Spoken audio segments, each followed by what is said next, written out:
Alexander the Great. Today, actually, let's start with what's up, YouTube? Welcome to another short video with the Machanja Boys podcast. All right, so if you like this kind of content, make sure that you like, subscribe, and drop a comment in the comment section below. So we're doing a leadership series where we look at some of history's most powerful figures, what made them great, and what their lives can still teach us today. And today we're talking about Alexander the Great. What a name! Alexander the Great was born in 356 BCE in ancient Macedonia. He became king at just 20 years old, and by age 30, he had built one of the largest empires the world had ever seen, stretching from Greece all the way to India. And the craziest part is, he never lost a battle. Now, that kind of record alone is enough to make people study him forever. But Alexander was more than just a fighter. He was a symbol of ambition, belief, strategy, and also the danger of power without restraint. That should teach us something in today's world. Now, one of the main things that made Alexander so effective in war was that his speed and his decisiveness. He was known for using strategy where his infantry would engage the enemy head on, keeping them occupied, while he personally led his elite cavalry into the enemy's weakest points. He didn't just wait for opportunities, he created them. He saw hesitation as weakness, and once he found an opening, he attacked hard and fast. That matters because a lot of people in life have talent, ideas, and potential, but they hesitate too long. Alexander reminds us that sometimes the difference between average and extraordinary is the courage to move with conviction. Another thing that made him stand out was he fought at the front. He was wounded multiple times. He nearly died more than once. His men followed him because he did not ask them to do anything he would not do himself. That is a real leader. Leadership is not sitting safely in the background giving orders.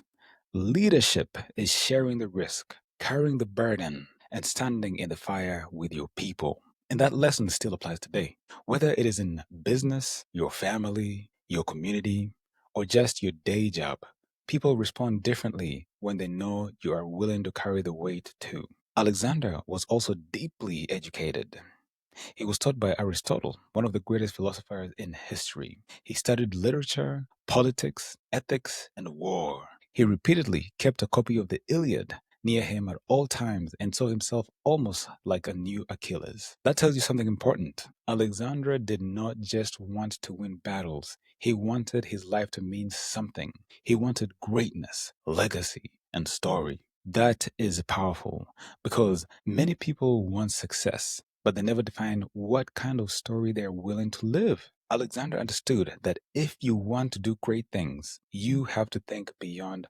You have to see yourself as part of something larger. But here is where the story turns. The same ambition that made Alexander so legendary also made him dangerous. As he kept winning, he became more convinced that his judgment was always right. He had advisors who challenged him early on, especially men like Parmenion. But after enough victories, Alexander began trusting himself more than anyone else. And when a leader stops listening, that is when greatness starts turning into isolation. He executed people close to him.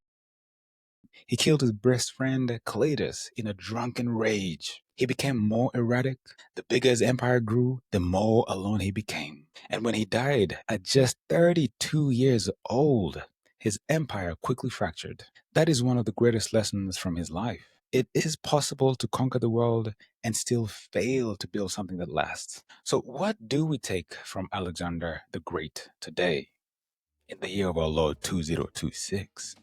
First, boldness matters. Move with courage. Second, leadership means sharing sacrifice and not just giving commands. Third, education sharpens ambition.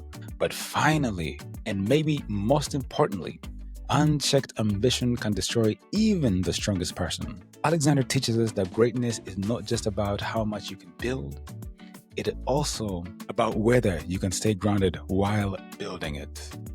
Whew. The real question is not just how far can I go? The real question is who am I becoming as I go there? That, ladies and gentlemen, is Alexander the Great. If you enjoyed this short video, make sure you like, subscribe. Let me know in the comment section which leader I should cover next. They are plenty. I think I might go to Wangara Madai next. Thank you.